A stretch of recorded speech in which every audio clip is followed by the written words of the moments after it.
He is one of the greatest filmmakers of all time. The problem is, unless you're kind of into film, you don't even know who this guy is. The end goal is that something is so common and solved so perfectly that nobody even has to know how any of it works. People are parroting this. It's about the journey, not the destination. But I don't think anybody who talks about the journey actually knows what they're talking about.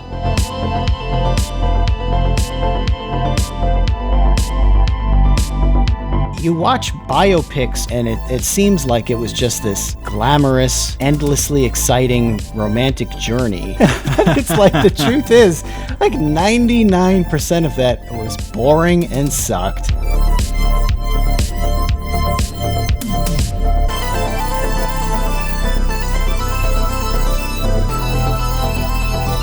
I probably have like the biggest boner killer advice. I feel bad giving this boner killer advice. Hey, welcome to the Create Unknown, the home of Make Something Mean Something. I am Kevin Lieber. We have an inspirational quote to talk about. Oh man, that sounds really boring, but it's not. Trust me. Did I say my name already? I'll say it again. I'm Kevin Lieber, and with me, as always, is Matthew Tabor. It's live, laugh, love, isn't it? That is it. Yeah, we're going to get 45 minutes out of live, laugh, love. All the nuances. There are people who have had 45 seasons of TV out of live, laugh, love. That's true. I don't know what channels you watch, but it's shocking how some people have careers that are built on that sort of fluff. What is it? Should be us. Why are we doing serious things? I don't know, but I would love to know, is the Venn diagram of live, laugh, love and eat, pray, love just a circle? Is that the same thing, or are these disparate concepts? I don't think I understand the new pray, love, live, laugh, love. Yeah, because eat, pray, love, that's about being like free and traveling and, throwing caution to the wind and finding your spiritual authentic journey. self. Yes. Right. Yeah. not your sincere self. Not your sincere self. But no, there is a distinction. That's kind of funny because they sound like the same thing. Eat, pray, love. Which one would you rather do? Would you rather live, laugh, and love or eat, pray, and love? Oh, I think live, laugh, and love. Definitely. I don't think that I have the temperament for eat, pray, and love. That what are you missing that would allow you to eat, pray, and love?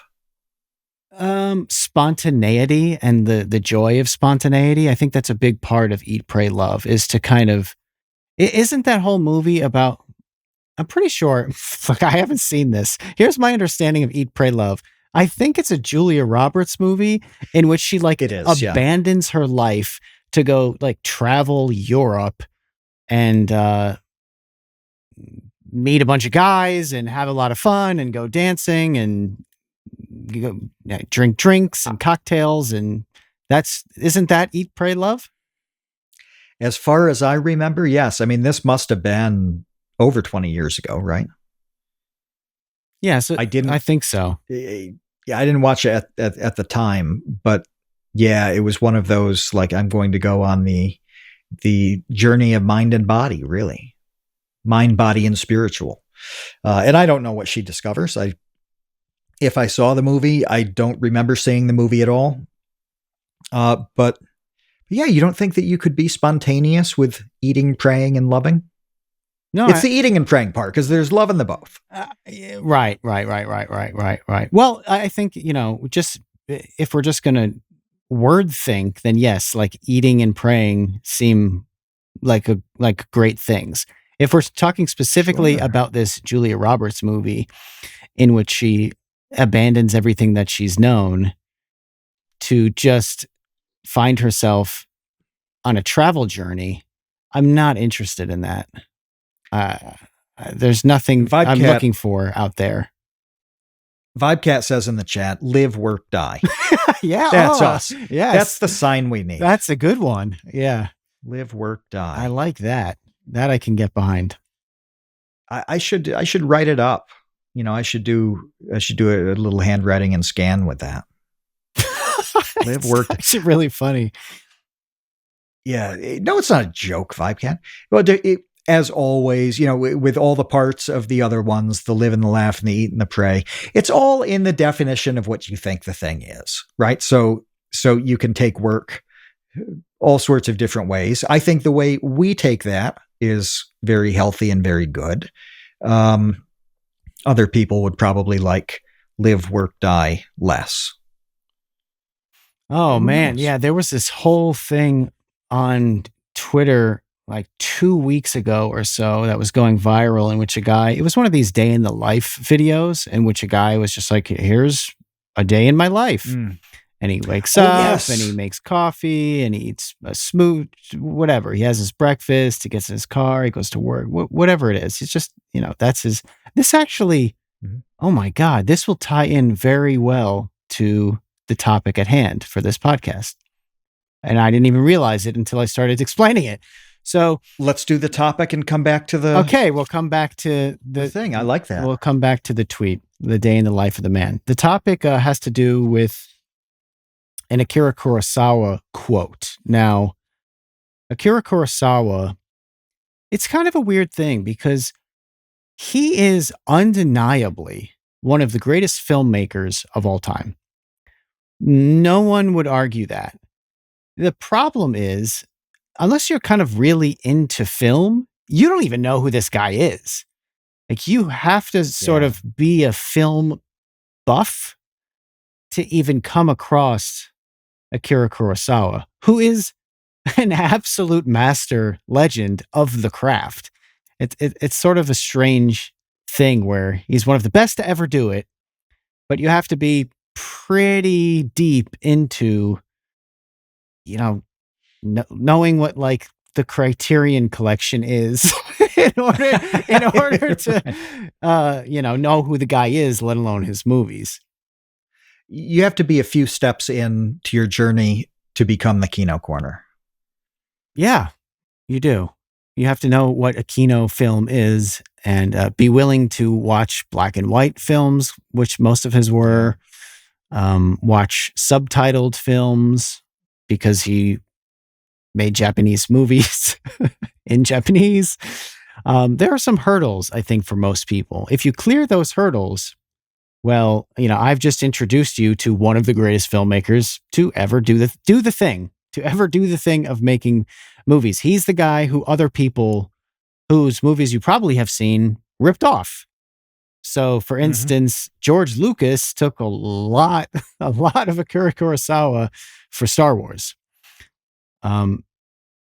including like a lot of direct setup from The Hidden Fortress, which is one of Kurosawa's films. So, if you want to see where a lot of the first Star Wars movie came from, watch The Hidden Fortress.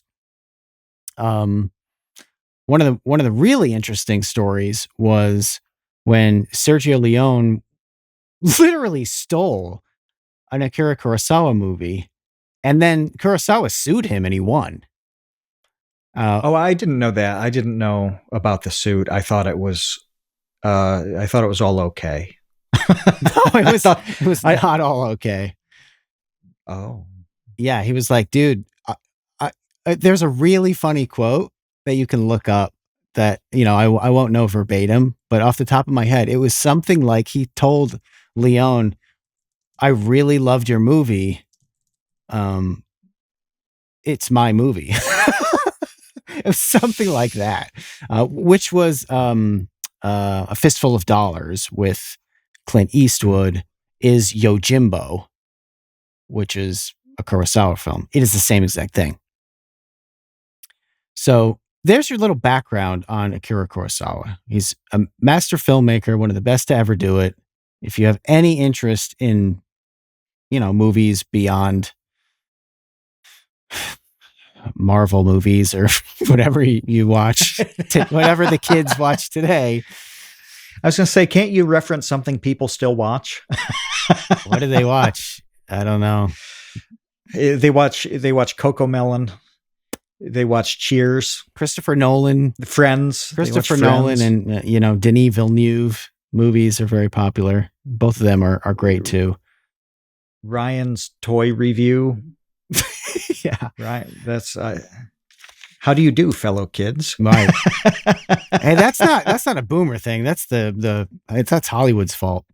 That has nothing to do with us. But I came across a quote from Kurosawa, who was doing an interview when he was an old man. He's at, sort of retirement age. He continued to make films like basically his whole life. But in his later years, he sat down for this interview and, they were asking him about the writing process. And the guy made like 30 movies. He was incredibly prolific. Anyway, here's the quote that I thought was interesting and that we should talk about. Kurosawa said, "I think young people today don't know the trick of it." Also, I want to preface by saying, he's saying the young people today. This was in like the 80s when he did this interview. Okay. This wasn't like 5 years ago. I mean, Kurosawa died, I'm pretty sure, in the 90s. So he was saying this in probably the late 80s, maybe the early 90s. He says, "I think young people today don't know the trick of it. They start and they want to get to the end right away. When you go mountain climbing, the first thing you're told is not to look at the peak, but to keep your eyes on the ground as you climb. You just keep climbing patiently, one step at a time." What do you think? I think that as you said this, it popped into my head that all the things that like people telling you like, oh, it's about the journey. It's about the journey, not the destination. I think they're all completely wrong and misunderstanding it. I think they've hit on the right phrase. It's very similar to that quote that you read, saying that you focus on each step, and there's an implied value that each step has that value as opposed to gunning for the end goal. But I don't think anybody who talks about the journey actually knows what they're talking about. I think so. That's kind of that's a subtopic, but I think that shows the complexity of it, where people are parroting this and don't even fully understand what it means. But you understand what it means. Yeah. So explain it to people who don't understand. That's what I wanted to talk about on this episode. Yeah.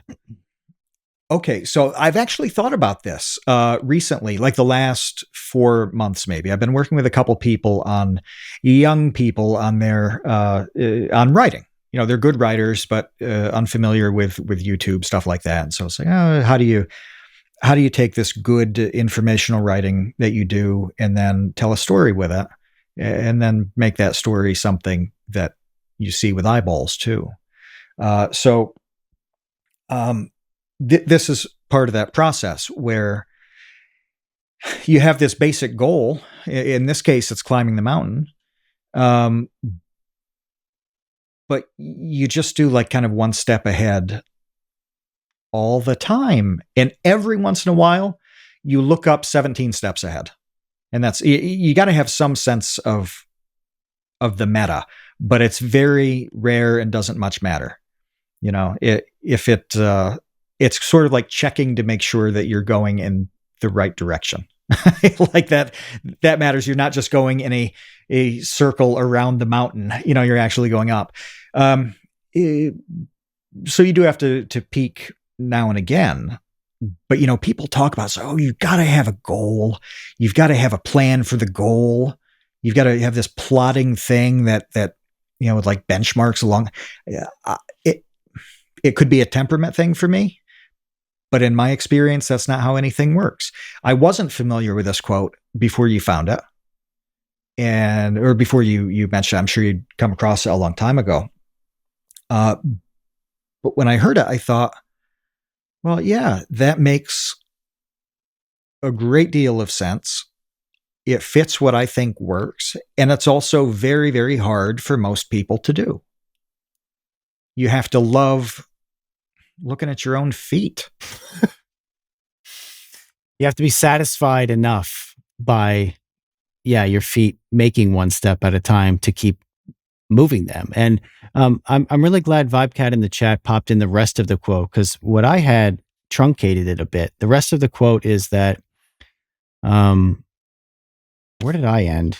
You keep climbing patiently one step at a time. And then it says, if you keep looking at the top, you'll get frustrated. I think writing is similar. Okay, that's the full quote. So thank you for adding that. And I had this come up recently too. Before this quote popped, in my feed, something that, I mean, you might imagine happens every now and then is people will reach out to me and ask for advice about creating a YouTube channel.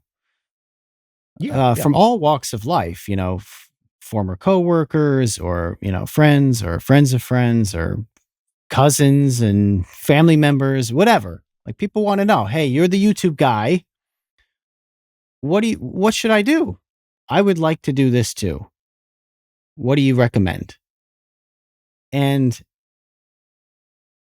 I probably have like the biggest boner killer advice.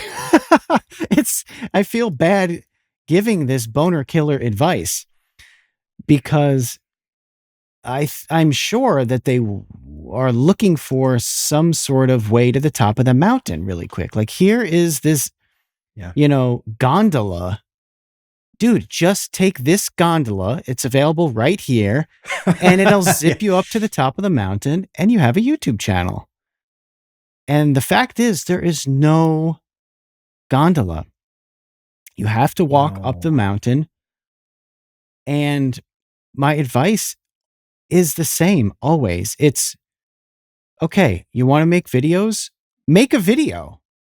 Like, make a video. Do the thing. See how you like the process of making a video, and then make another video.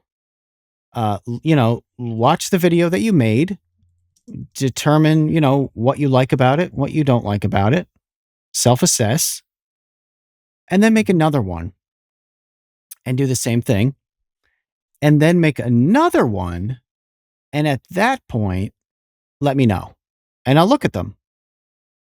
And now I have something to look at, and I have something to evaluate. But more importantly, like, forget all that. Who cares? Forget about like Kevin's evaluation of your work. That doesn't matter if you won't do the work. That means nothing. It doesn't. My evaluation and my ideas and my insights about what your title is and what your thumbnail is and what your opening hook of the video is and how you're ending it and, what your B-roll is like and your narration style is. None of that matters if you hate doing all that. So step one is, do you want to walk up a mountain at all? You got to figure that out first, because that's all that matters to begin with, and really for a long time.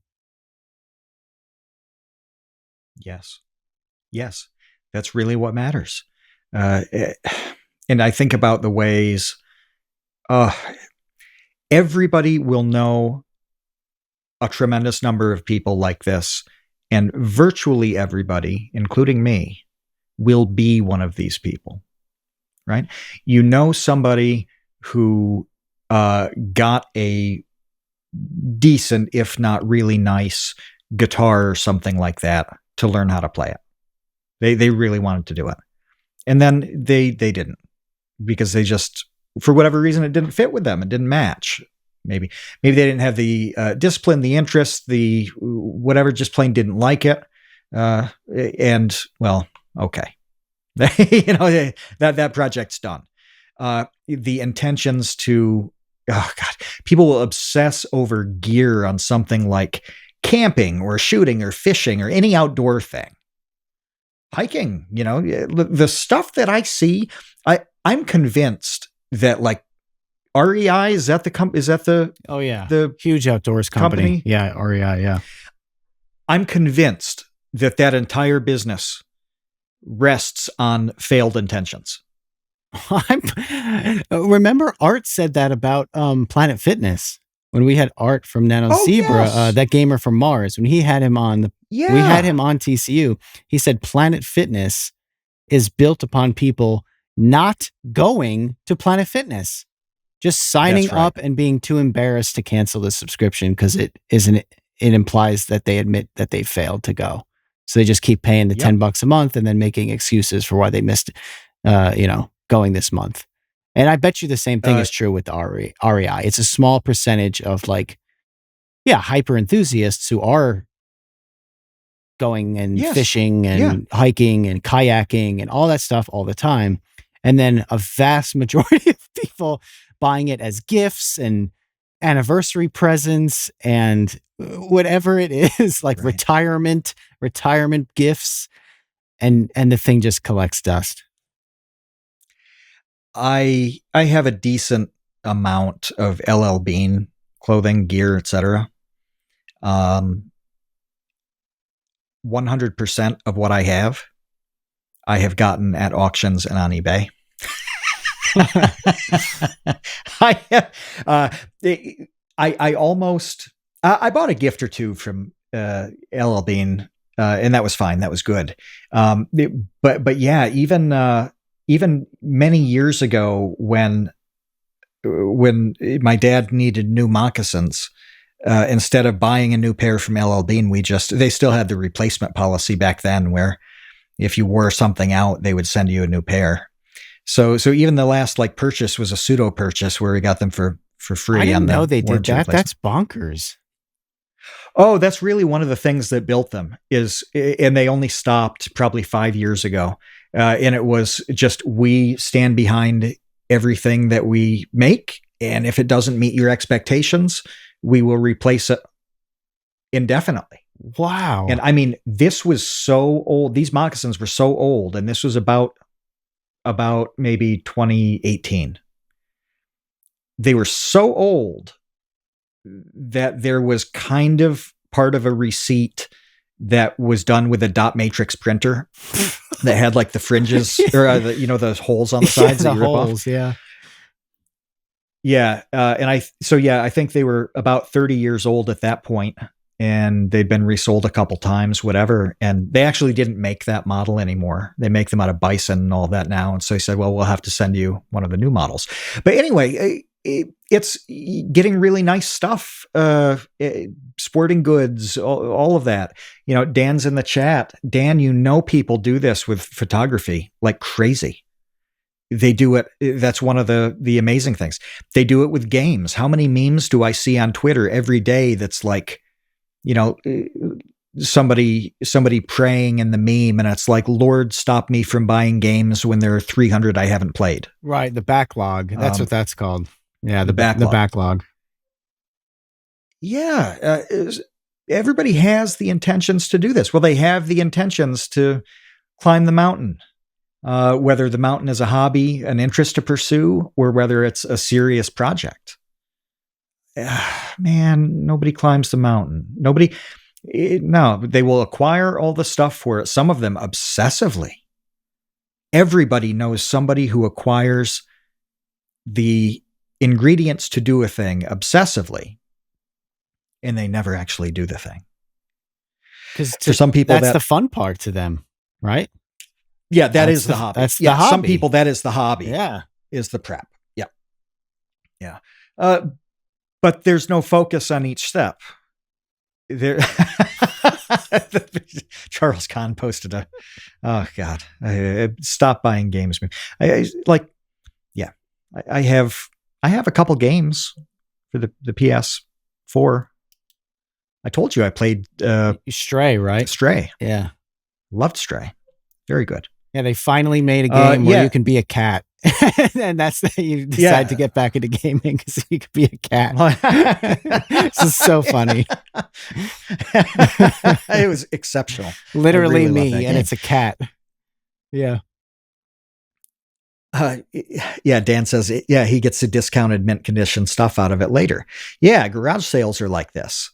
With virtually, I mean, you really see what people intended to use and didn't. That is the meat and potatoes of the. There was a Hoarders episode of that, where this guy was hoarding hobbies. Did you ever watch that one? I know that Oh, we talk yes. about hoarders a lot, but one of them was I a did, yeah. younger guy. He wasn't an older guy. He was Mhm. in his like early 20s, and he hoarded hobbies, and he had like a make your own beer kit and the setup for that, and like all the empty bottles. He had like a knife making setup where he had some, Yeah. I don't know, grinder or whatever you require, like a mechanical grinder to like sharpen knives. He had that thing. It was like station after station after station of all of these DIY hobbies, like DIY dude hobbies, things that like weekend warriors do in their garage. And he had like 17 of them and he did none of them. Yeah. Yeah. This stops almost everybody because the other process stinks. The other process is really hard. It's generally boring unless you absorb yourself into that thing. You know, I've talked in the past about mowing the lawn. Mowing the lawn is, once you establish like the route to take to mow it, then all the technique is gone. You do this, takes a few times to get used to the mower and the lawn that you've got. You get an optimal route, and then it's execution. It's execution, and it's not, you know, it's not all that different each time. Some people love that. Some people hate that. You know, it's a grind, and you can drive down the road and see the people who love the lawn maintenance and the people who don't love the lawn maintenance. Yeah. Well, it's not a mountain, it's a lawn, but it's the same thing. No, Dan the Latch, I'm not. Dan the Latch is descended from uh, from real lawn expertise, real grass cutting expertise. And no, I don't alternate mowing patterns because I don't. I don't. I know that's the optimal thing, but I'm still a bit of a cretin on it. Hopefully, I'll get there at some point. The issue is that I need a smoother mow. I have too many things to go around right now. When I finally smooth it all out, then I'll have like a proper, A route and B route. So you're supposed to do different routes back and forth to give the grass time to grow differently? I guess What is so. this? What is this? I've never heard of this alternating mowing thing. This is new to Well, me. on a baseball field, you get that crosshatch pattern. Yeah, yeah, yeah. I always wondered about that. I mean, yeah, like that's with a roller and stuff like that. But still, I mean, if you don't go on the same route all the time, then you basically cut um, more consistently. It evens out. It evens out. Huh, okay. Because you get like your blades, your mower deck, whatever, is probably not perfectly balanced for most people. Mine isn't, and so you mitigate the variations when you alternate as well. Huh. But like, who's looking? The UPS, FedEx, and the mailman, plus me. That's who sees my lawn. Judging your lawn. Yeah. But I'm glad that you used the word boring, because that is the really important fundamental aspect of all of this. And that will allow me to go back to the tweet I mentioned earlier, where it was a video of a day in the life of this guy who works a 9 to 5, yeah, right? yeah. So it's this video of this guy, he works a 9 to 5. Yeah, he has some office job, sits on the laptop and answers emails all day, whatever it is. Okay. And he has this routine, obviously Monday through Friday, you have to be at work at the same time. Yeah. You have lunch at the same time for a certain window of time. Then you go home at the same time. You have dinner, you do whatever with your significant other, and you go to sleep. This was going viral over people talking about how depressing it was. Things like, I can't imagine my life this way. This is the result of, the evils of capitalism. And you can imagine the sort of like quote tweets that came out of the woodwork in response to this guy just going to work and coming home every day. Uh, Meanwhile, like dressed really nicely, put together well, like has a nice job, drives a nice car, lives in a nice place. Like the guy's winning. All of his stuff is pretty sweet.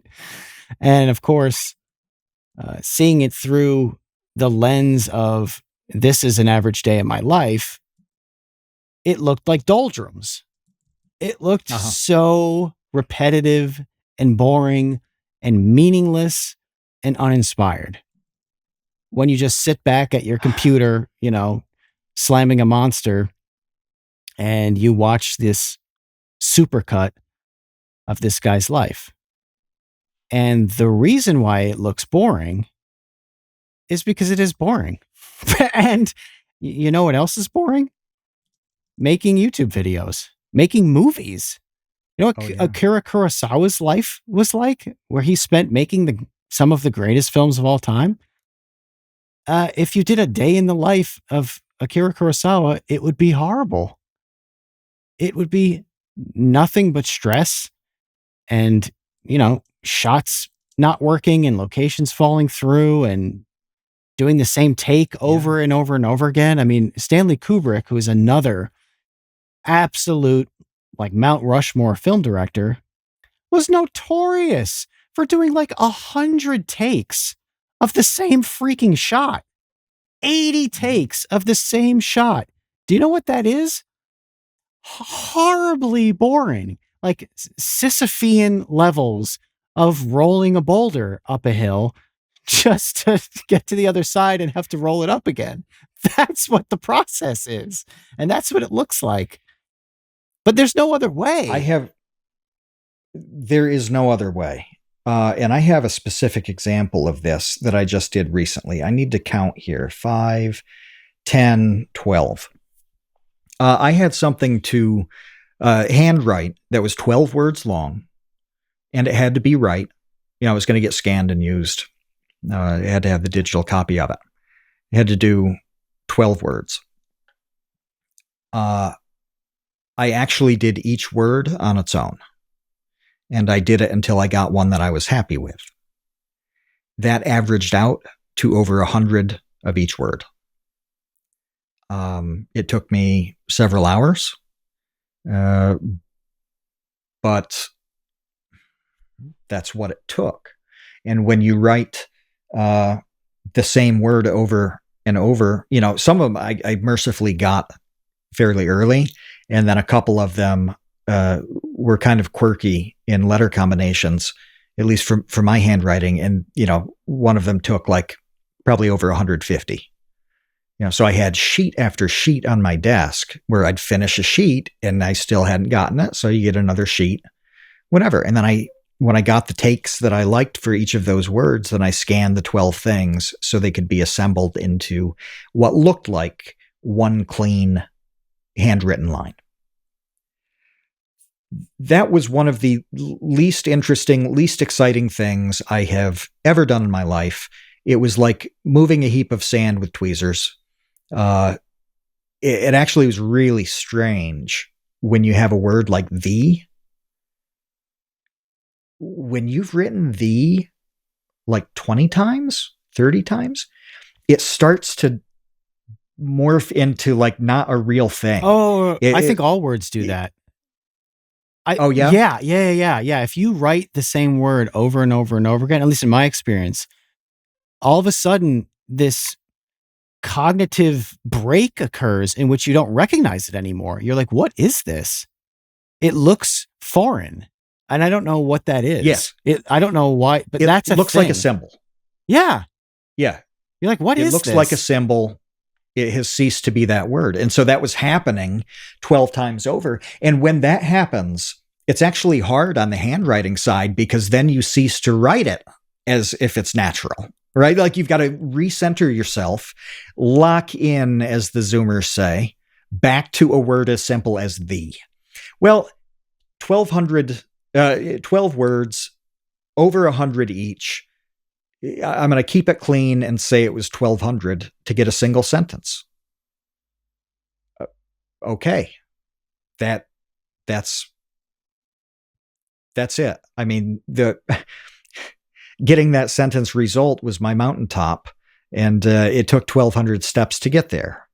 And I looked at each of those steps the whole time, and then when I was done, well, I had my sentence, but it was just literally word by word, and then individual take of that word until, I could go on to the next one. So that's why I'm sympathetic to the quote. I look at that and I say, well, yes, this is how almost everything works. Well, and not only that, but to people unfamiliar with the process, it looks horrible and boring, and it's like the day in the life guy video where it's like, man. So like, yeah. So this is why I think it's funny, because this same guy, if he had an Instagram account or something, because to me, Instagram is sort of the polar opposite of this, right? The entire purpose of Instagram is to be like a highlight reel of your life. So it's, the time that you met Dolph Lundgren at a convention. It's the vacation that you took to the beach, and you're wearing a funny hat. It's like, here are the best moments of my life. I mean, I'm oversimplifying it, but I don't think fundamentally that what I'm saying is wrong. I think fundamentally, it's a highlight reel. It is a highlight reel. You're putting forth this sort of superficial ideal of what your life is like. Okay. Yeah. It is a snapshot of what are probably some of your best moments. A marriage photo and an anniversary photo where you went out to dinner at this crazy restaurant with a waterfall in the background. Like, it's all crap like that for the most part. Everything else leading up to that, if someone else were watching you, like if someone was watching me make a Vsauce 2 video or a Popular Science video, like, how quickly do they close the tab of watching, me live streaming on Twitch, making a YouTube video? Do they last 3 minutes? Yeah, no. There's nothing to see. There's nothing to see. There's it's what is that experiment where I forget if it's in Glasgow or somewhere like that. Like, someplace has a lab where a drop of pitch or tar or something like that. Oh, yeah. It takes like 900 years to drop. Yeah. I know what you're talking about. I don't know what it's called. Yeah, that's us with our respective roles on making anything. And again, talking to these people about writing, it's like, this is what actual research is like. Okay, everybody has written a paper where I'm going to write a paper about this topic, a history paper, something like that. You know what it's about. You describe what it's about. Yeah, the pitch drop experiment. There it is. And Conrad, if you can say how many years, if you can look that up, I want to know, because I don't think it's 900. But that's a fundamentally different thing when you do that task. That really is the gondola. That is like, here's the mountaintop. You take the tram to the top. Actual research, books that are good, books that are useful. These people immerse themselves in the topic until there's something worth writing about. And that can be a year, and it can be 30 years. And in many, many cases, people never get something unique enough to bother writing about. Think about how hard it is. And this is why you get goofy niche topics within big topics. And it's also why you get a focus now on personal stories. Is it easier to tell an engaging story of World War II as a whole? Which was kind of already done in the World at War documentary series in the 70s. It was especially good because it was a lot of people were still alive then and were interviewed. Is it easier to do that now, or to find a story like Band of Brothers that focuses on a specific unit in the war and the specific people in it and then tells their stories? Or even simpler, something like Saving Private Ryan, right? Exactly. It's just like, yeah, we got to save this dude. That's the movie. And it's, one of the best movies ever. Movie. Yeah. Right. So you've got to find that. And what's the process to find a real topic like Easy Company and Band of Brothers? What's the process to find out that they exist and that the stories of the people within it are interesting enough to tell? You go through a lot of trash and a lot of boring stuff before you land on that gem. How many let's make a World War II movie ideas happen before you land on as interesting a premise as in Saving Private Ryan? A combination of all those characters. You go through a lot of bad ideas. When the mountaintop is a good idea, you churn through how many terrible ideas along the way. And each one of those is a step that you have to take seriously. And it will almost certainly result in nothing. I mean, you don't just have the idea and make it awesome. Even the people who say that happened, it's usually happened subconsciously because they've done 8,000 other things that have happened to coalesce and combine at a specific time for them mentally, that, there's the idea. But I'm not going to have a spontaneous baller of an idea about, I don't know, any topic in South America or Asia is not going to happen for me ever. Because I don't have any of the ingredients. I am never going to do this. I may very well have what feels like a spontaneous idea for a World War II story, but that's because I've put a fair bit of time into all the pieces that idea would take.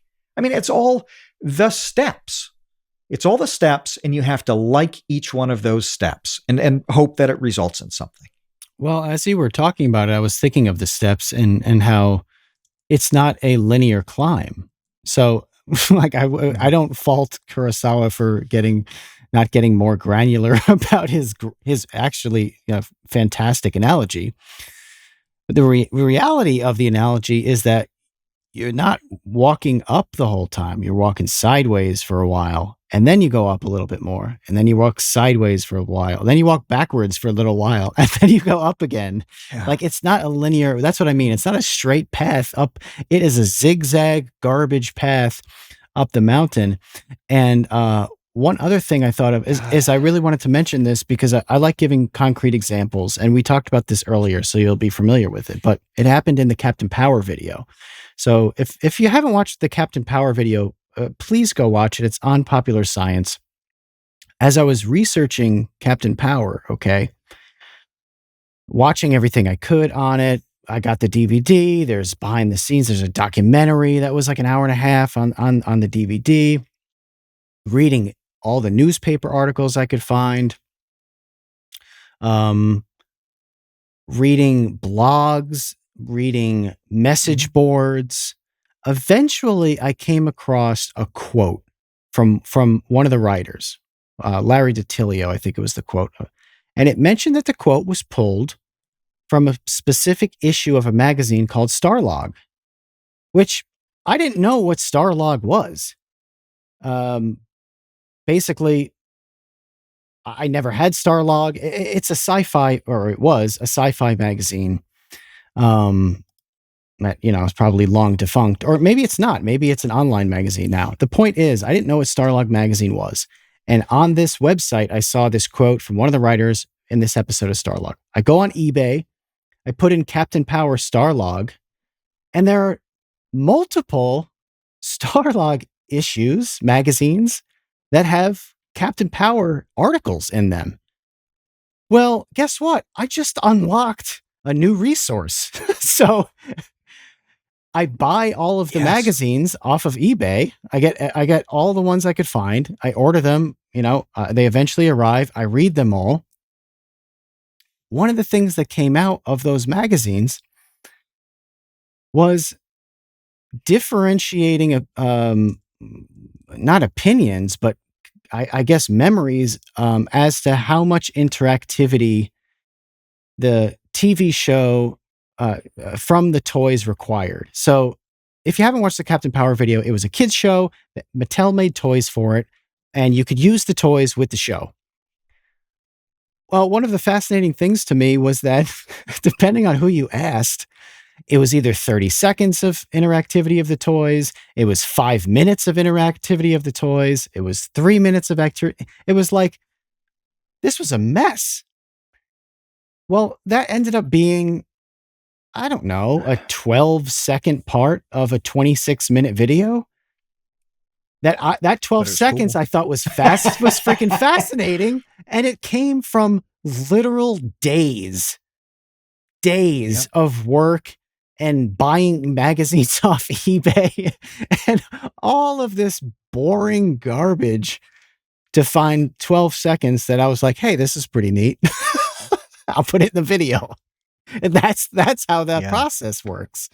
And it's boring. That's the process. It's boring. It's at best, it's boring. At That's best, it's the crazy boring. part. Yeah. When you were talking about it being winding, it's like sometimes you're going in circles and it's not a straight path. No, no, no, no. It's even worse than that. It's even worse than that. Sometimes you twist the hell out of your ankle and tumble all the way back down the mountain. And now you're right where you started, but you have a broken arm and a half broken body. Yeah, there's a landslide. It really can get bad. Yeah. Yeah, exactly. Yeah, and then the whole mountain tumbles on top of it. This happens. Yeah. Every once in a while, somebody comes out from the bushes and just shoves you down the mountain. Like, Yeah. sometimes you get somebody to walk with. Sometimes somebody will carry your backpack. Whatever. You can do this metaphor 100 different ways, both positive and negative. But it gets wild. But that's literally how everything works. Everything great, whether it's a Seven Samurai by Akira Kurosawa, or it's long distance calling developed by Bell Labs. Like things that are amazing, and inventions and media and movies and music or whatever. You watch biopics or whatever, and it seems like it was just this glamorous, endlessly exciting romantic journey to becoming Freddie Mercury or whatever it was. But it's like, the truth is, like 99% of that was boring and sucked in order to reap the rewards of 1% being the best thing in the world and completely amazing, and you wouldn't trade it for anything. Yes. Yes. When you find that thing, it's all worth it. When you, I don't know what Kurosawa's first fat dub was, the first movie that was truly a real movie that he rapped on and got the thing edited and whatever. He had it on a screen. I'm sure all of it was worth it the moment that happened. And then he did it again and again. You said 30 some times. Can I do a brief monologue of this process playing out for me? Yeah, sure. Can I do this? Because I remembered a very specific example. Now I'm Googling furiously here to see what the title of the video was. This is a video that I did with the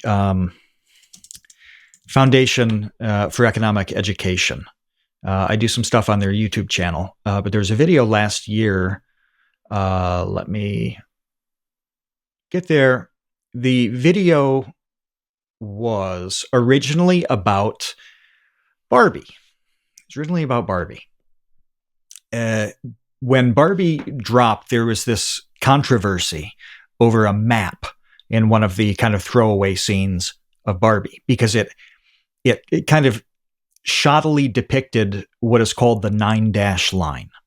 And the 9-dash line is a border within the water. This is dashes on maps, obviously, that that maps out what is China's and what's not in the South China Sea.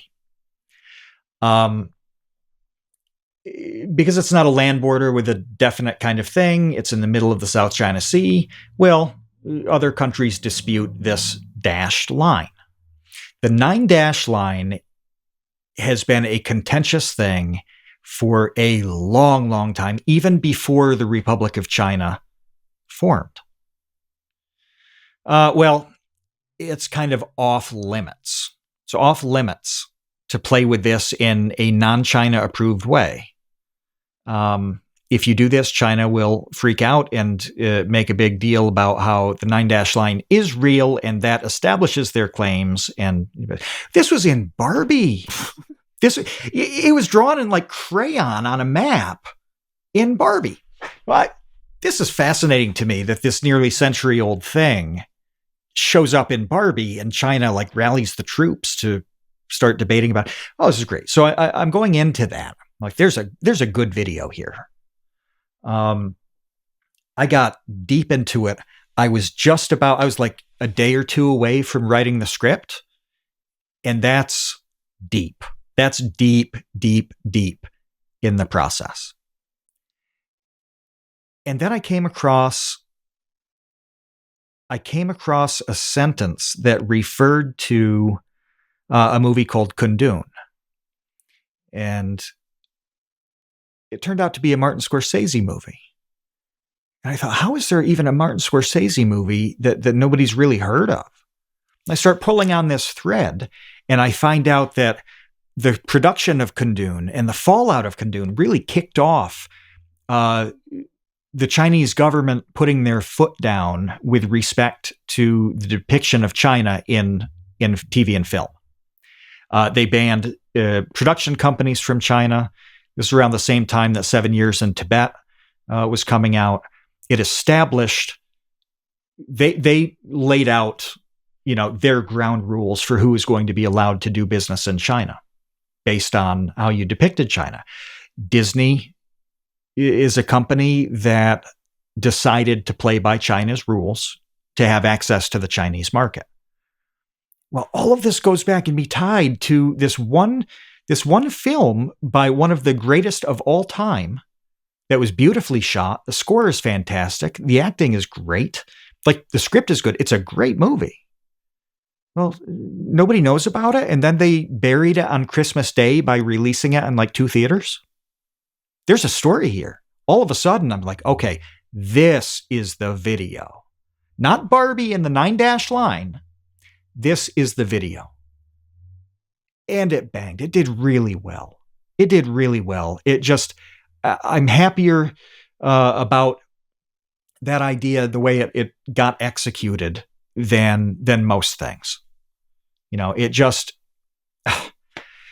it was excellent. And the whole thing was a day from not ever happening at all. If I'd focused on the goal, which was to make a video about this 9-dash line as depicted in Barbie's situation, that video never, ever, ever happens. Well, I kept focusing on the details and going down the rabbit holes and clicking a billion things and reading them, and almost all of it sucked and was useless and it was a waste of my time until it wasn't. Until it wasn't. And then I made something that I could be really proud of. It was a kind of an original contribution to the whole debate, I suppose. But, it was a good video that nobody else could make. A lot of people could make the 9-dash line Barbie video. I'm sure a dozen people did. But I had no intention of making that video. The only thing it had in common with the original idea was China. Like that's kind of where the comparison stops between the two ideas. Yeah. And one that led naturally to the other. It reminds me of Panning for Gold. That's all I could think of as you're telling that story. It's just like dirt, dirt, dirt, dirt, dirt, dirt. And eventually, what is this little glimmer? What is this little shimmering object here? Let me dig a little deeper over here. Oh my God, there are nuggets. Gold nuggets. This is one of the this is one of the better scenes in Pale Rider, even though it's a little bit on the nose. But in Pale Rider with Clint Eastwood, Michael Moriarty's character, he wakes up every morning.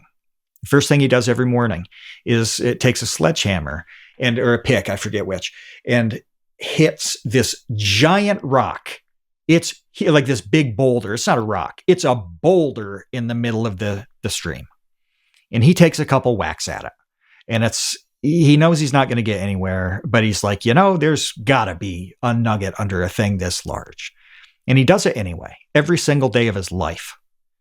And one day the thing cracks and, he finishes off the rest of it. There's a big nugget at the bottom. It makes for a good movie, a good story. But that's really it. You wake up and resign yourself to doing what you know is going to be useless. And you do that until it turns out to be useful. Yeah. I think I made a mistake. Why? I think I made a Pale Rider mistake. It's not Michael Moriarty's character. It's, Charles Kahn fact-checked me. Misinformation. Yes, I hate this. I hate this so much that I forgot to mention I wanted to issue a public correction. Kevin, you were right. I was wrong. I do own 2 DVDs in addition to Onyx. You were right. I do own Ben-Hur. I'd completely forgotten. I thought I just had the 10 Commandments. Yes, yeah. I thought so. But for like 3 weeks now, I've sincerely been bothered by the fact that I said I only had 10 Commandments and I actually have 10 Commandments and Ben-Hur. And I walk by the DVDs to get to my bed. And so I've walked every single time I walk by that shelf, I see the 2 there now. And I'm just like, that's my lie. Yeah. That's my shame. I knew you had Ben-Hur. I knew it. I know. I can't believe I forgot that. I have a bit of a grievance. Mm-hmm. It has to do with this new thing I've noticed happening in YouTube comments, a new criticism that is starting to waft its way up to the surface. And it started with a firestorm around you, which was a video that you narrated for Popular Science that suggested that your voice was actually AI. Now, several people made this comment that your voice was AI. And it completely baffled and blindsided the 2 of us right away for so many reasons. Now, which we can get into. But I got one on the newest Popular Science video yesterday that some of the video sounded like I was AI. That makes no sense at all, because to contextualize this, if you're not such a super fan of all the things we do that you watch and listen to every single thing, you should be. But if you're not, if you've been busy, the video that Kevin's talking about was pure narration. Okay, so it's conceivable. Your video. My video. Yeah, it was pure narration. I'm not on screen. It's conceivable that you take a script and you run it through some kind of generative AI. Well, the video you were talking about, Kevin, with Visitel, this tech video, you're on screen for like 2/3 of it. I mean, it's so clearly you. Why would you then generate AI to do any kind of voiceover? Like, this makes zero sense. No, none of it made any sense. And that's why it's fascinating to me. It's very new. It's just, I've seen it now twice in the last month. So this is a thing that people are thinking of. And I just want to talk about how idiotic it would be for us to even use an AI voice in our videos. Because first of all, shooting the video or narrating the video or doing voiceover for the video is the easiest part of the video by 1,000,000%. That is the easiest element of making a video is recording the thing. Yes. It takes 1% of the time total. That's maybe less. It's the equivalent of sending something and putting the stamp on the envelope. Yeah. There is nothing to it. It's the easiest to process too. I mean, like literally everything about it is the easiest. Yeah, I find it to be the enjoyable part too, because you get to kind of perform in one way or another the thing that you've been working on and thinking about for a long time. So it's not only easy, but wouldn't it be like the last thing you would want to give up? I for so many reasons, yeah. But just doing a time breakdown of how long it takes to make one of these videos. I don't think when I used to do those invention videos, I actually did sit down once and calculated that they took me around 600 hours to make. The invention of dragons, the invention of blue, the invention of science fiction, all those videos. This is years ago now on Vsauce too. But I think I did a podcast once and they wanted me to answer how many hours it took. So I actually calculated it. And it was between 600 and 700 hours of time to make that video. Yep. It's a little more difficult now because we have multiple people involved in the process. So now you have to talk about man hours. It's not how much time it takes me. It's how much is my contribution? How much is your contribution? How much is John's contribution? Now, how much is Spencer's contribution? We have, a lot of people. A lot of people in the mix. So Ben, with the podcast, Ben puts in more time to do the podcast than we do recording it. Right. Absolutely. But let's just throw out like a total man hour of 300 hours on a 25-minute video. Yeah, that's not unreasonable. The recording of that 25-minute video is about 25 minutes of that 300 hours. It is a drop in the bucket of the entire process. So why in the world, first of all, there's no time savings there to use an AI narrator. Like there's no value add for us. It would only be weird and creepy, and it would remove our humanity as a touch point in this thing we spent hundreds of hours on. Yeah. And the phrasing of things and how you accent specific words and phrases and the intonation and all that is part of why those specific words were chosen. Everybody does this. I mean, you do this with text messages to anybody, whatever. You're not narrating those, but you're writing them in a way to convey a certain kind of meaning. Well, if you did convert those to audio messages, you would say them in a way that fit the meaning you were trying to convey.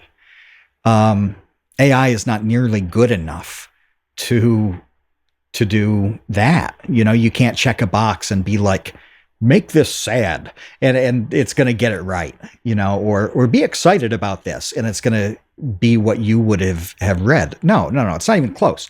So it's not even possible to use AI in a useful way for the task that you're being accused of using AI for. For what we do, yeah. So other people are obviously using it, which is why this is on everyone's mind. But like for us and for our videos, you're exactly right. Like, where do you stammer over a line? Where do you create like a pregnant pause? What words do you hit harder than others? And what do you want to emphasize and de-emphasize? And what do you want to speed up? And where do you want to slow down? All of that is part of the video. And that would be not possible with AI. No, or the micro directions that you would have to get the generative software, have to give that software rather. Like speeding up this part, or it would take 10 times longer and probably closer to 100 times longer to get that right than it does to do a few takes of the thing. And that's if you wanted to do that process. Obviously, we like the humanity of everything. The stuff that both you and I tend to do is story based in one way or another. And that means telling the story as opposed to spitting out information is a very important part of that style. Like, it is the most awkward, useless fit for the things that both you and I do now and probably will do until we're out of the game. That it's got to be just people kind of memeing. You know, like when somebody posts something and it used to be like photoshopped. That's the way I'm seeing it when I see those AI comments. To you, like in that video, the one with me, it was real concern that this was AI. And we thought about why that was. There was no expectation that anybody would hear a voice other than yours on that channel. Right. At least from the people who came in from Vsauce 2. It was so after the Vsauce 2 shout out. Immediately after. So it did make sense that somebody would think, you know, why is this here? You know, and it also sounds similar in that, you know, we work on the scripts together. And so the phrasing is going to be similar between the videos. So it's not just the audio of like, how does, you know, what's the tone like, whatever. That to me is clearly different between the two voices. But the structure and the phrasing and the style and all of that is somewhat similar because this is the project. This is what we do. So that one made a lot more sense. But then when you get a comment about AI on the Visitel video, it's gotta be a meme. I have a theory. So I wanted to throw this out there. Okay. My theory is that they don't know what ADR is. So ADR stands for audio dialogue replacement. I'm pretty sure. I don't know. It's been a while since film school. But the purpose of ADR is to fix you know, bad audio. The problem, you'll see this in movies all the time, especially you can hear it in really bad movies. You'll notice. And it's sort of one of those things like you can't unsee, you can't unhear. Like once you know what ADR is, you know how it works, and you can see the scenes where they try to cover it, and you can hear the tonal quality change in the dialogue from, you know, sentence to sentence and then back to the other sentence. You know that something had to be replaced in post. Yeah. This happens all the time in our videos for a variety of reasons. One of which is that I mispronounce stuff all the time. I mispronounce things in every single video that we do. Somebody's name, some sort of scientific term or historical term. I blow it because guess what? I don't know how to say every word in the world, especially when it comes to other languages. So particularly bad at, how do you say this French word? I'm like, I'm horrendous at that. So what happens is I record the video, say the name wrong, realize it's wrong after the fact, and then have to go back and replace it. Now, in the interim, my microphone might have moved because I had another setup that I had to do. So like the placement of the mic to my mouth is different. Maybe I had to move a whole bunch of stuff in the room. So anyway, the exact sound quality might be noticeably different. It might be like a teeny bit noticeable, but noticeable enough that maybe someone says some of these parts sound like AI when it's not AI, it's ADR. That's my theory. You'd have to be listening really hard to do that. You know, you would have to be, that's some real fine-toothed comb analysis of how the audio is going in a video. I mean, it's possible. Maybe in headphones it's more noticeable. I don't know. You know, who knows? You know, how they're listening to it. Possible. That is quite possible that it pops in some way there. But yeah, maybe we don't notice that because we just, at this point, we don't. But still, why would you use AI to do that? When when you record a Right. fix, it is extremely quick. I had to do a fix on a line.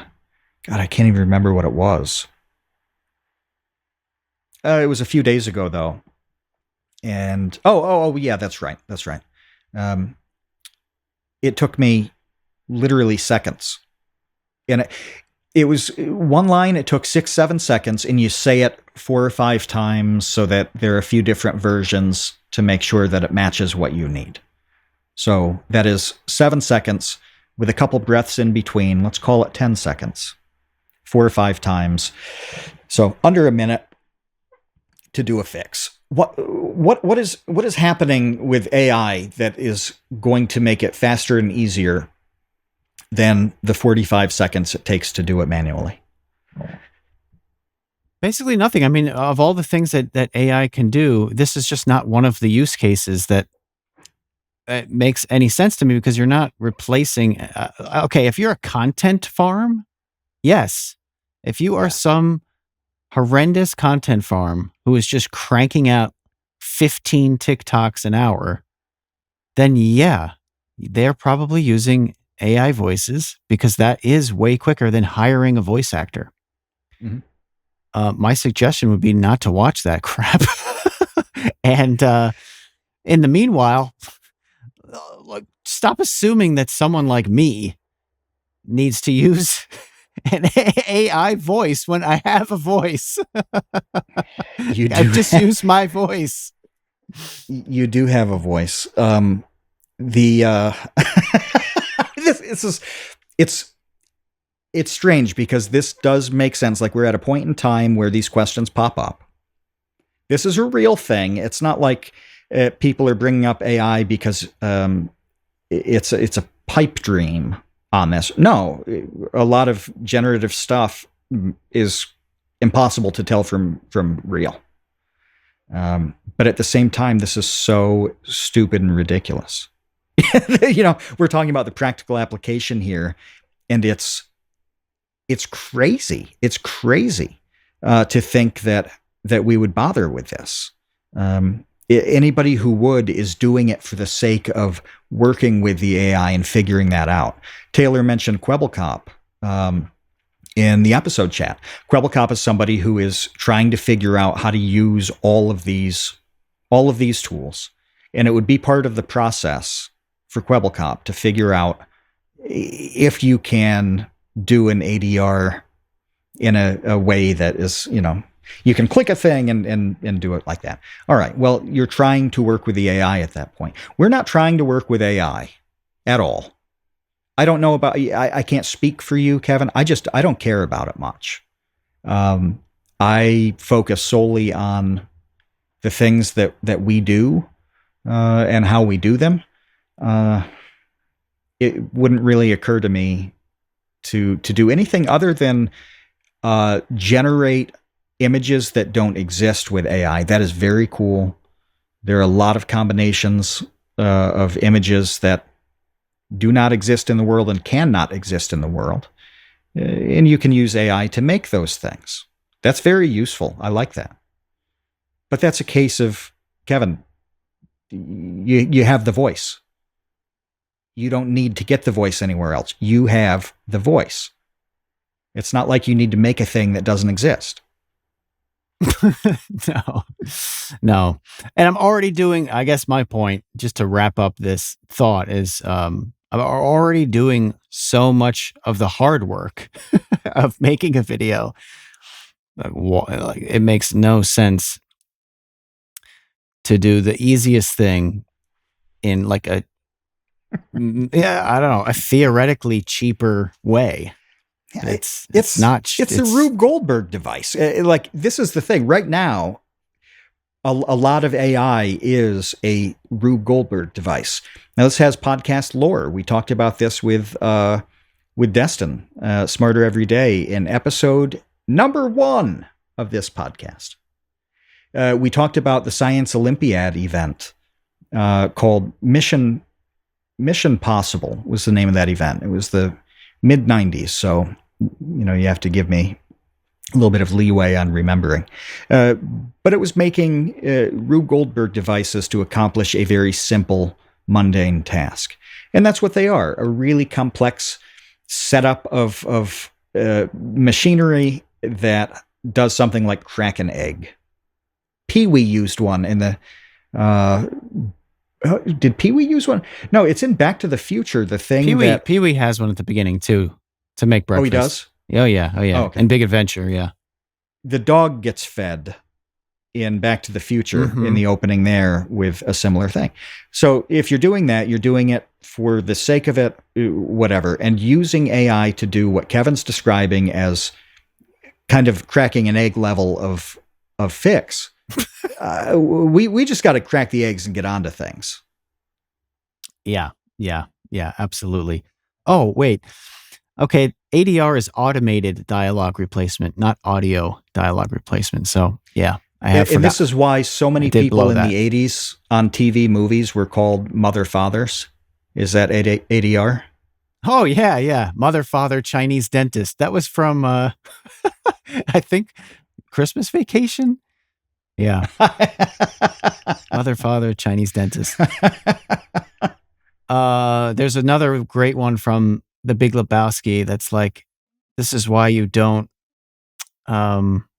find someone in the Alps. I can't remember it. Find a stranger in the Alps, something like that. That's not what it says in the actual movie, but yes, that's ADR. Thank you. That's okay. That explains it better than I did. Yes, you're replacing the dialogue, and yes, when you have a swear word in a movie, in a theatrical release that you then want to play on television that doesn't allow the swear words, then you end up with some funny lines like mother, and father. It's always people that aren't the actual actor or actress saying it too. So it's like Arnold Schwarzenegger saying the thing in his voice, and then some nerd in a booth is like, mother, father. So we spoke about this analogy about how writing. Well, Kurosawa was talking about how writers today, or younger writers, he sees as wanting to get to the end right away. Basically, wanting to. Yeah. I want to write a book, and I just wanted the whole thing to be done already. That sort of thing. And then uses the analogy of a mountain climber. You're not supposed to stare at the peak of the mountain, because you'll get frustrated and give up. Instead, you're supposed to just, focus on climbing the mountain one step at a time, and eventually you will be at the peak. People really don't have a good understanding of how to get to the top of the mountain, like what it actually takes. I mentioned that the process is very boring, Yeah. and not glamorous, and perhaps that's the biggest part of the problem, is that it's not fun to go through all the boring, and you just want the prize at the end of the aggro crag, to make a Guts reference. That's a deep cut. So maybe we just start there. Is the problem just that it's too boring, or is it more complicated than that? So I've been thinking about the spectrum between having goals and looking down at your feet. Because I am somebody who looks at my feet all the time and nothing else. This has been a liability for me, and I need Kevin, you to help me find myself. This is a therapy session. I need to better understand I've never had any goals. None. Only when there's like a really specific task that has to be done to get to a thing. And that's not even a goal. It's just kind of like what you have to do to advance on a thing. I just want to interject really quick to say that this is not new for you. You and I have had this conversation for years. We have, yeah. For years, about how you do not have goals. No, I don't. It's never occurred to me to have them. And I'm not trying to be like, oh, I'm unique and different. No, I just, I'm satisfied pretty much all the time with everything that I'm doing, and everything that I'm doing is the most important thing in my life.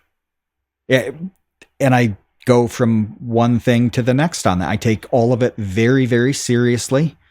Uh, I have a deep attachment to all of it, um, and I'm okay with kind of where that goes. The most that I do is check up on kind of the general result of what's happening, so that if I'm staring at my feet the whole time, I don't find myself neck deep in a swamp. I mean, you do a couple little things here, but this has been really tough with all sorts of personal relationships. From like, if you're a parent who wants a kid that is completely and totally aimless, that's hard. Do you want to date somebody who's like, yeah, we'll see what happens over the next 10 years? That's hard. Right. Yeah. Right. With work stuff, this is really hard because we don't have, I don't want to rope you into this, but most everybody else has really concrete goals and measurements for a thing. And my approach on it is extremely conceptual. And that's hard to work with because people have to decide, how much time do we give a project? How many resources? How much money? We've got to get some kind of results here.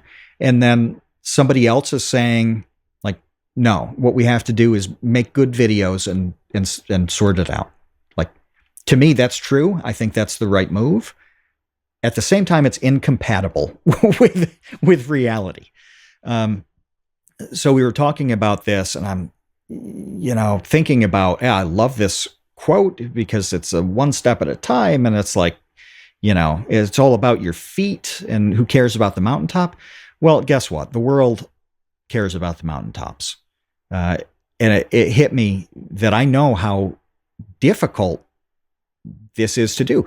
I know how well it works. I've experienced success from doing exactly what Kurosawa says, and I've experienced the brutality of doing exactly what he says. It's extremely difficult, and there are a lot of negatives with it. I don't know what to do about that. I don't know how to square any of that. Yeah, I don't know. I think there was a line in Big Daddy, the Adam Sandler movie, where the girl breaks up with Adam Sandler for not having goals and for being aimless. And then she starts dating this older guy. And Sandler says, what's his goal? What's his 5-year plan? Not die? Yeah. Which is such a funny line. But you're right that this is a problem when it comes to other people, because Yes. you're the outlier. Kurosawa is the outlier. Okay, there's not too many Akira Kurosawas on planet Earth, because he's an outlier. He's one of the greatest filmmakers, one of the most prolific filmmakers, and one of the most influential and seminal filmmakers of all time. You don't get too many of those. He was a weird guy. I mean, I think that ends up being kind of a problem when it comes to a lot of things with when it comes to creative endeavor, and it comes to everyone else around the creative person trying to, build a career around that person's brilliance.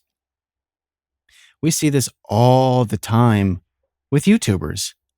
All the time. For a decade plus, we've seen how hard it has been for the YouTubers themselves to have goals or stick to a plan or hit deadlines or, be structured in any way. And all of the fallout around the people trying to support them, because it's like a weird mismatch. It is a really strange mismatch where, people who live the way that you do, have the success with the projects that you do, other people look at it and they're like, this doesn't make any sense to me, and I don't know what to do with that. No, and once it's succeeded too, once it's worked out really nicely, obviously the question is, how do we replicate this? How do we scale this? And they want a plan to do that. And if you're I'm sure Kurosawa got this, where it's like, how do we, how do we create a studio that does what you do well with other directors? How do we make other directors in your image? This is, it's not a good answer to say, well, give me money and yeah, it'll happen. You just trust that it'll happen. Trust the process. Well, wait, does this tie into a little bit of the beginning of the conversation with the AI stuff? Because the crux of that, in my estimation, was that people don't understand how videos get made, or they don't understand, at least certainly, how our videos get made. They just see the end result. And now you're just commenting on the end result. Mm-hmm. So are we now, let's talk about society, but are we now, as we live in one? Yes. Let me don my Joker mask and talk about living in a society in which most people just encounter the end result of everything. Yeah. Oh, yeah. And it's been that way for a long time. No. Yeah. So they have no touch point at all with the start to finish process of anything. Nothing. No. Even all the, all the tools you use to do the thing, they have no understanding of what they're actually replacing.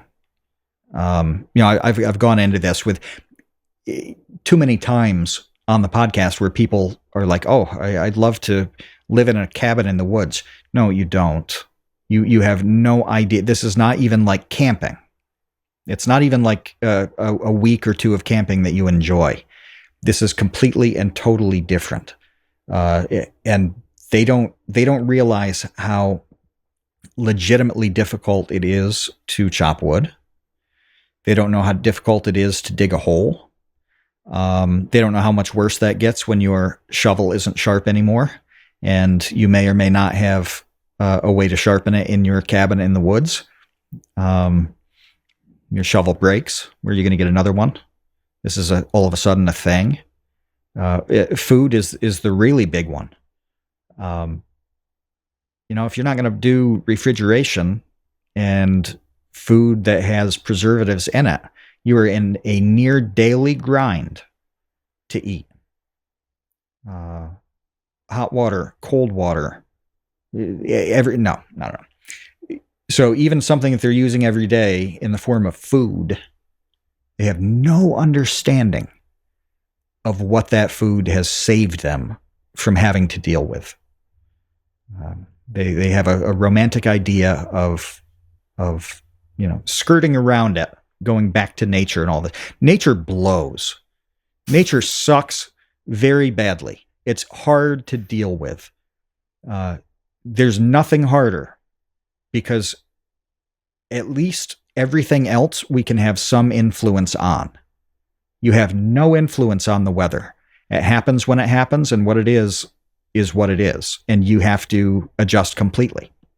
Well, so I go in the cabin in the woods, and I'd like to subject myself to giving up total control over literally everything all the time, and that's going to make me happy. That's going to be a shock coming from the highest control every second of the day existence that you've got. Anyway, the point is that nobody understands how anything happens at this point. They just don't. They don't. They don't know how to navigate it. They don't know how to deal with it. Like, it's a grim conclusion, and I don't like to make those, because obviously things are awesome. Life is better now than it has ever been. It's better now than even 5 years ago. I just got a text telling me that a freezer is now on my porch. I'm back in the meat game. I'm back in the long-term meat storage game. Meat maxing. I am meat maxing again. Yesterday morning before work, I bought this freezer for an insanely cheap price, and it was delivered free by FedEx next day. Even that wasn't a thing 10 years ago. It wouldn't have been next day delivery for free. No, it's magic. It's ridiculous that that's a thing. This is magic, especially because I don't live, 5 miles from a warehouse on the edge of the city or something. Like, no, it got to me next day. This is bonkers. So things are the best. At the same time, we've never been more divorced from how literally anything actually works. Well, you don't need to know how everything works, but yeah, my point is like, do you know how one thing works? Like, do you have like any idea how one thing works from start to finish? And it seems like that answer is no. And when that answer is no, then it just will cause a lot of confusion about, why isn't it done already? Why isn't it the most successful thing already? Why isn't it the best thing already? And to go back to a couple of episodes ago when we discussed Marquez giving his honest review about that AI pin thing, that was some of the criticism that he received that to some degree I agree with and sympathize with, which is, well, this stuff takes time. This is, the first version of this idea. It'll get better with further iterations. This is the stepping stone. So kind of cool your jets a little bit on crushing our stepping stone. Marquez's reaction to that, which I agree with, is like, well, you can't promise all of this stuff and then say, well, we'll get to it later. Like that's the disingenuous nature, I think, that he's right to criticize. But in principle, it's the same idea, which is like, whatever the thing is going to suck for a long time until eventually it sucks less, and then maybe someday, if you're lucky, you'll figure out how to make it great. But that's a real long shot. When I was researching this Visitel video that we put out on Popular Science, I read a book about Bell Labs, which is the most amazing company in the history of planet Earth. I think it's certainly in the running. It's certainly on Mount Rushmore, without a doubt, because as I was reading the book, it was astonishing to me. Oh, and I want to mention a quote from the book that I've been meaning to remember for the podcast. So don't let me forget. It was astonishing to me that these people were dedicating their lives to doing something like developing the sheathing for telephone wires. That's it. Yeah. That's all they did for a lifetime of work at Bell Labs, was to just experiment with different materials, invent new materials and different chemical compounds, and test them out and see how they held up, over the course of years in different climates. And when something failed, figure out why it failed and make an adjustment for sheathing wire. That's all they did. That is amazing to me. And now 100 years later, or, just about, really like 100 years later, that stuff's all figured out. It's just done. Right. It's just done. It's done. Yeah. And no one's figuring that out anymore. The end goal. Yeah. The end goal is that something is so common and solved so perfectly that nobody even has to know how any of it works. Right. You reach kind of the same conclusion with the scurvy video 10 million years ago, whenever that was, where it's like now with enough vitamin C to stave off scurvy in like 2 ketchup packets, we don't have to think about it. We don't have to worry about it. We don't have to track vitamin C consumption to not No, get not only scurvy. that, if someone has scurvy, a doctor is bewildered and confused and they don't know what the problem is because they don't even Yeah. think scurvy is a thing. That happened with some college student who was like, "I'm just going to eat white Oh, rice that's and right. that's it." And it's like, "Dude, you just gave yourself scurvy." That's remarkable, though, that it's so far down the list of possibilities that it's an oddity. Like It's a mystery. it's a mystery, right? It became That's a the end mystery. goal. That's Yeah. the end goal. Like, people, as we're going through all of these old issues of popular science, people did so much DIY in the past, and I mean DIY to the point where I don't even like using that term, because I think of DIY as like you paint your wall rather than hiring somebody to paint your wall. This is rebuilding engines for the hell of it. This is the projects were just intricate, and you had to know deeply how engines worked. You had to. I'm in a much worse position to deal with things with small gas engines than my forebears. It was natural for them to know every part of it. They could rebuild a carburetor, in an afternoon as they listen to the radio, and not have to like look at a manual. Well, if I did it, it would be like the crowning achievement of my life. I don't have to do it now. Now I could just replace the whole thing for very cheaply and have a YouTube tutorial showing me how to hook it up properly. I don't understand like they did. I don't have to. And that's a remarkable feat. I don't have to know any of the stuff.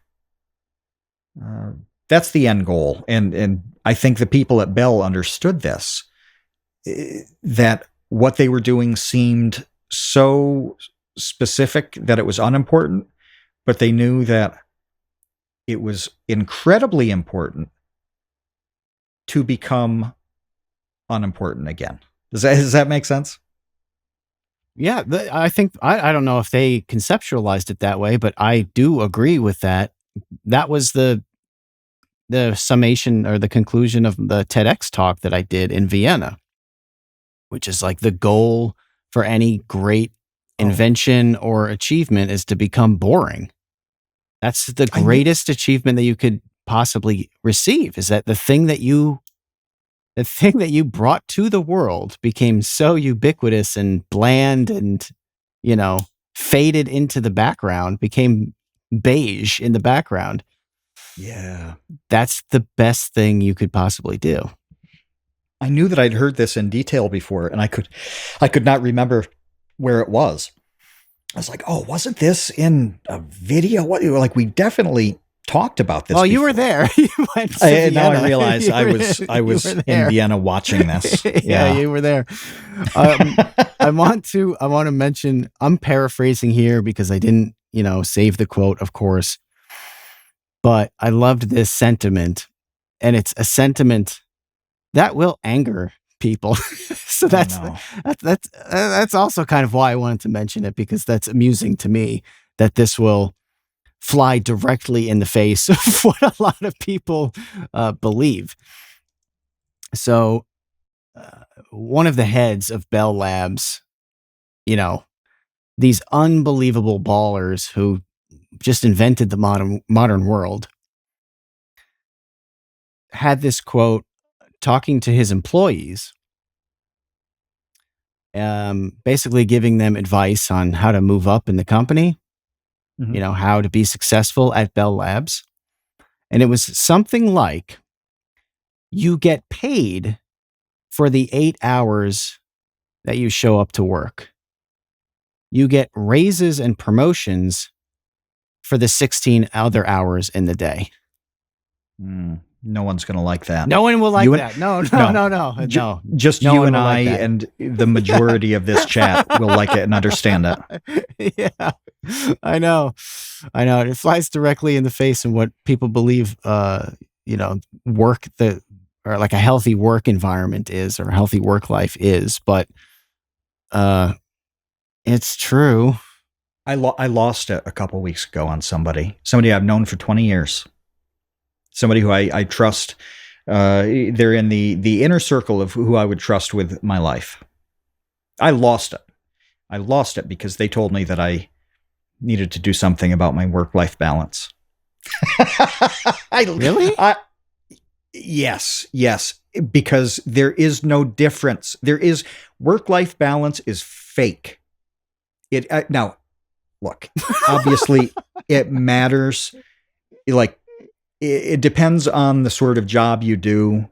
There are a lot of jobs that are specifically a 9 to 5, where you do the shift. There's no taking the work home, whatever. When I talk about this as being constant, it's you'd be doing something else. Okay. In the Lieber case, you are not taking chicken wing frying home with you. Okay. You No, it left the wasn't chicken wing possible. frying. Yeah, there are plenty of jobs that it's Right. not really possible. And I will say though, in the Right. chicken wing, even in the chicken wing frying job, the guy who covered everyone's shifts all the time, Mhm. who picked up extra shifts all the time, became a manager. Oh, yeah. They Okay. made him a manager of his own store. The guy who like clearly would work all the time. They're like, oh, you're obviously really dedicated to us. Let us reward you by giving you a tremendous promotion, and you can run your own store. And so even in your case, the same sentiment played out right before my very eyes. Yes. Yeah. The ideal is that there's no separation between work and life, because the work is the life that you'd want to live anyway. It's just plain what you would do anyway. If everything that you do now, Kevin, disappeared overnight,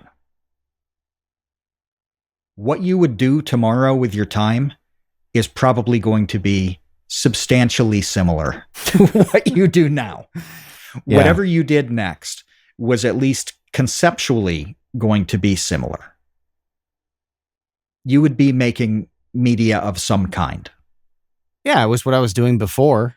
I was doing it for money, and so I mean, that's already been proven. Even if I did something like went full into, buying and reselling the things that I collect, there's virtually no difference between researching all of that and getting familiar with it and researching the topic of a video. It's the same process. It's just the result is different, So yeah, it's like, so what incensed me about this work-life balance thing was the misunderstanding of the separation between work and life being a thing. Now, for them, they do have more of a life that they're more of a job that is contained. A lot more contained than mine is. So I get that. But still, it's like that quote is right on the money. There's the stuff that you do at work, and then there's what you're doing with your life. That's why I like it. When we're back in the mowing game now. It is the season. Well, that means that it's audiobook season again. Well, that's not actual work, but it sure becomes stuff later on. If I just listen to goofy things, or I listen to, I don't know, I want to say music, but even music could become something. Well, I wouldn't get what would eventually turn into other ideas. Last year I spent much of the mower time with old Russian things. Starting with the Gulag Archipelago, giving that a re-listen. That's a lot of hours, all the volumes of that. It's probably 100 hours. Well, hey, there's a good Eastern European idea in the works now. We've done a few videos across different channels that have to do with Soviet Russia. Yeah, I mean, it's like this is how life kind of comes back to augment the work.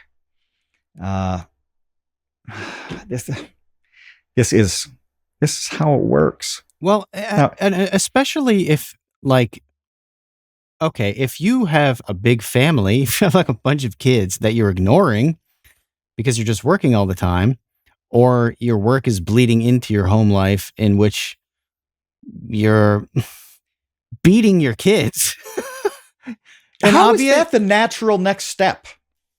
because I because I have a broken brain and I go straight to the limit case on things. So there's my limit case with the work-life balance is child abuse. That obviously, like, that's a problem. So clearly there are cases in which this does cause issues for people, their loved ones. It's not impossible for that to be the case. I'm just laughing at reducing what you're saying to the notion that every Bell Labs employee for 80 years beat all their kids. Yes, that's right. Just sheathing by day and belting by night. That's right.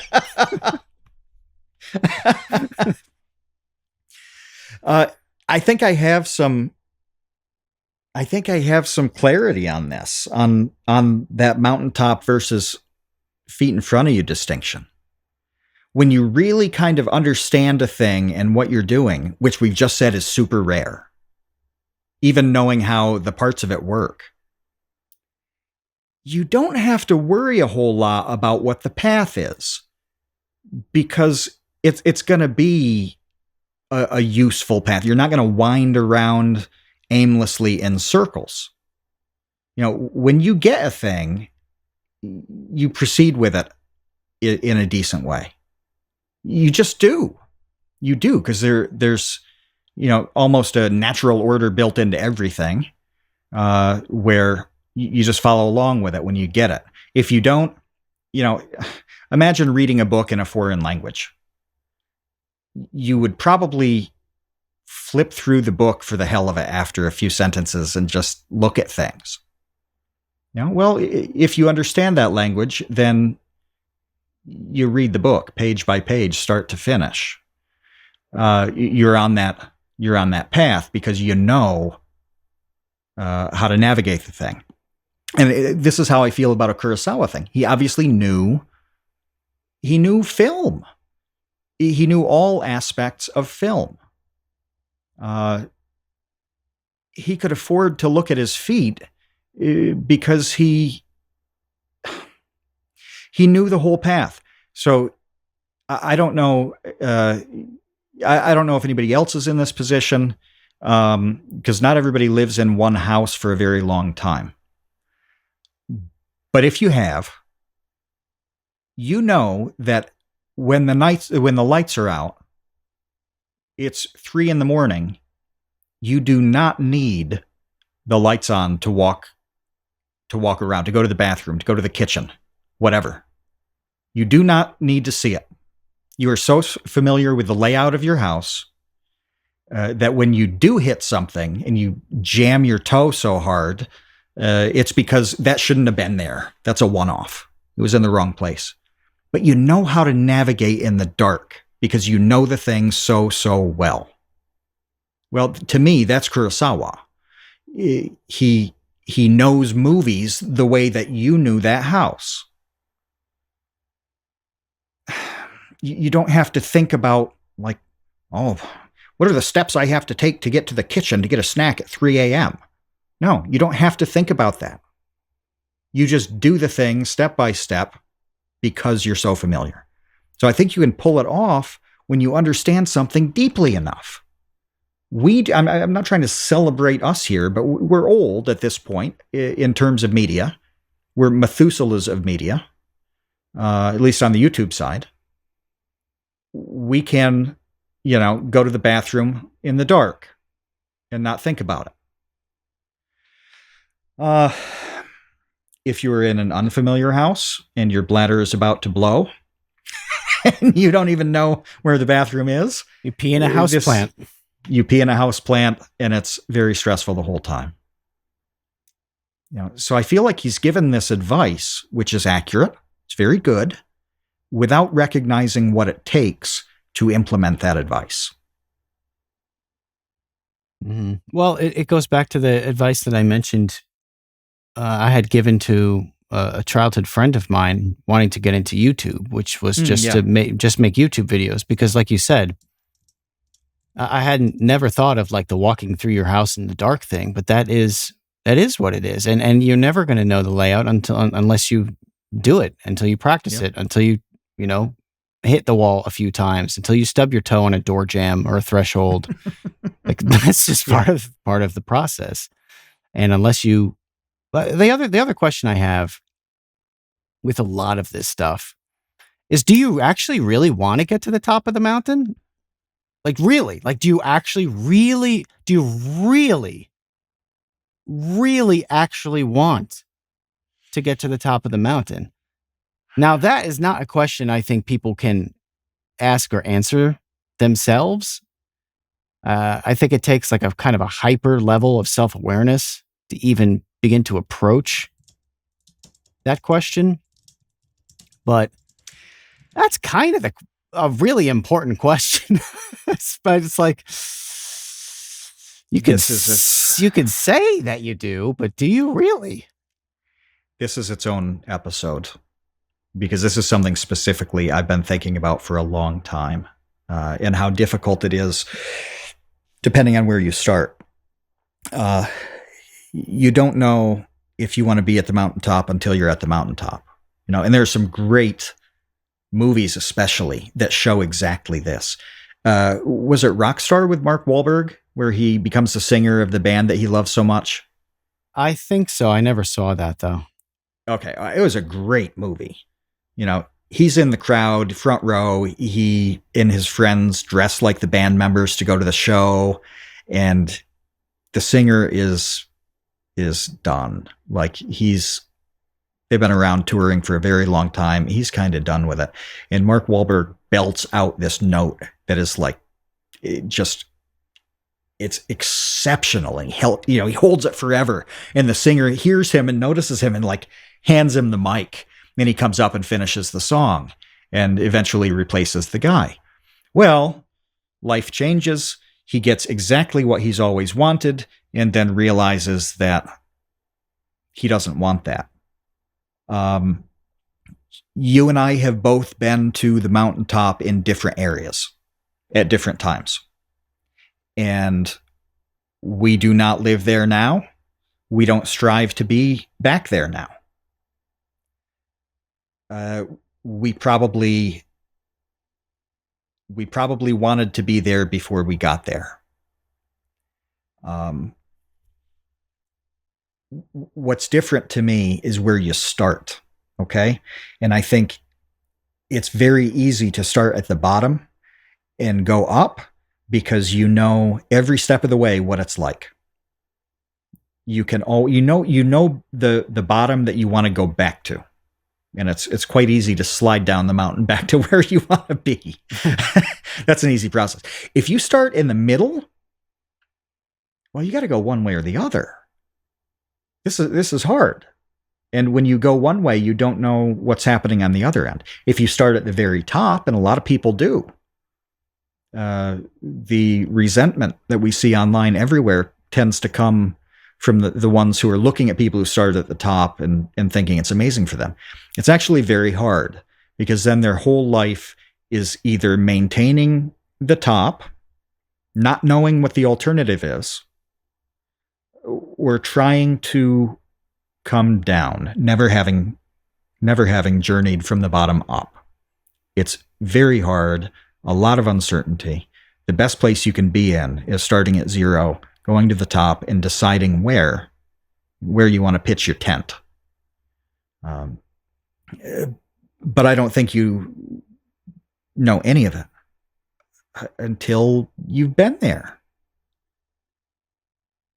And it's one thing on your own too, but like, look, there are different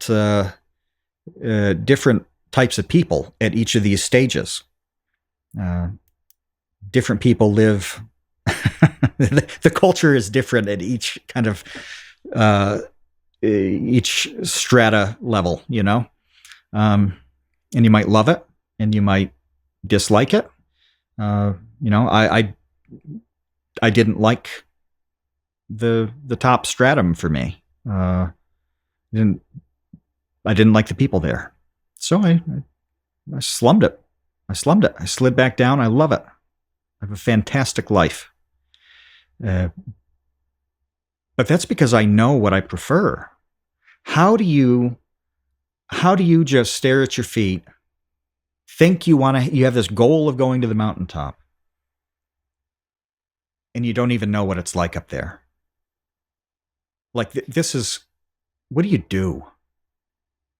Well, I think this is another. This will be next week's topic, because I just realized that what if you don't know what mountaintop you want to be up at in the first place? Like, what if you're There just are a lot of mountaintops. Yeah. completely lost at the bottom of a bunch of mountains, and you're, crippled and frozen at the prospect of even attempting to climb one of them? So we will save that for next week's discussion. And yeah, I have a personal story that I can tell about that.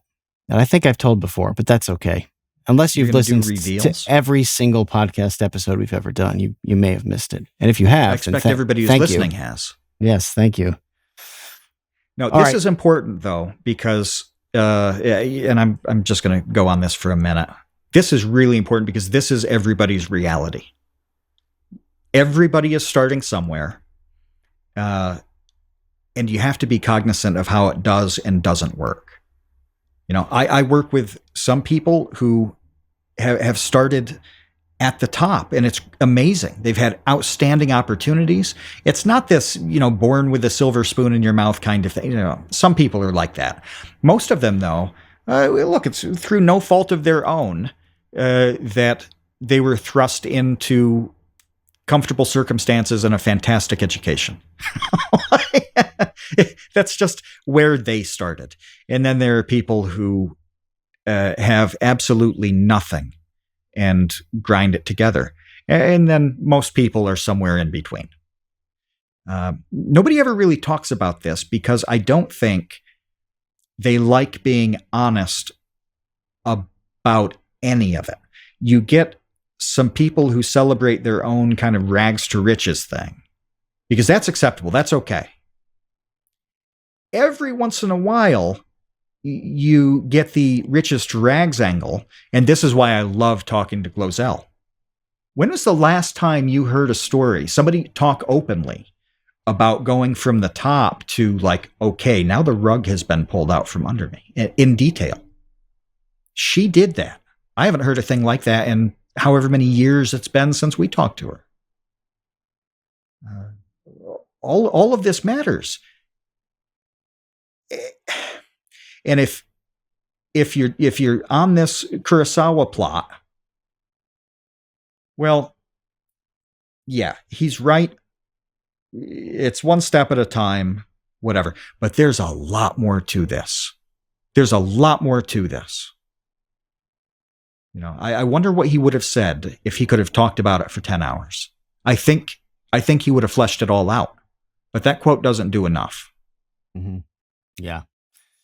I'm sure that he would have. All right. Thank you to all of our patrons for hanging out with us. It's lovely to see all of you here. We will be back next week to talk more about, multiple mountains and the confusion of mountains. This is just going to become a mountain podcast, which is very funny coming from two people who are not interested in hiking up mountains, but very interested in, conceptual ideas and analogies. So thanks again. If you want to support the podcast, go to patreon.com/thecreateunknown. In the meantime, go watch our new popular science videos, Vsauce 2 video. There's plenty of work. There are plenty of mountaintops that we've climbed recently that you could, I don't know, just take a gander at through your periscope. All right, that's probably enough rambling for me. We're out of here. See you, Space Cowboys. Thanks for listening to The Create Unknown. We make this show with the support of our patrons. 100% of that goes directly to keeping episodes going every week. And the recent support has been amazing. Sidpoke, NRM, Venture Addicts, Weezer Good, you all really do make this show happen. Thank you to the Tots and the Dumpster crew, old and new, who save tiny little lives every month. And thank you to our grizzled, battle-hardened child infantry. Clemente de los Santos, Dan the Latch, Demetrius Andrews, Erica, Ferrykun, Jen Maffasanti, Kevin Menard, Mikhail Steinke, Monahim, Natsu, Penny Piddler, Ryan Steer, Ryan Kinder, Samuel Manser, Sean S., Sean Malone, and Tom Videoger. And a tremendous shout-out to our elite Baby Gang commanders. Atrocious Scuff, Kat, Dojangles, Graham Robertson, James Gallagher, Jeff Davis, Orange Vanilla Coke, Patrick Pister, TCU's personal pilot Andy, Ryan Carroll, Baseweight Vinthos, Yeetus Deletus, Jonas Walter, Nathan Robinson, and of course, Trev's dead. You are the elite. Thank you as well to our indentured servants, producer, editor Ben Webster, Minecraft mogul Laterman, Discord kitten wrangler Conrad, and producer emeritus Dan Yosua. Thanks to Baseweight for use of Created in the Unknown for the opening theme. Thanks to Electro Voice for giving us mics to sound good on top of it, and thanks to Main Gear for powering all our PC endeavors. The Create Unknown is an Unknown Media production in partnership with Studio 71.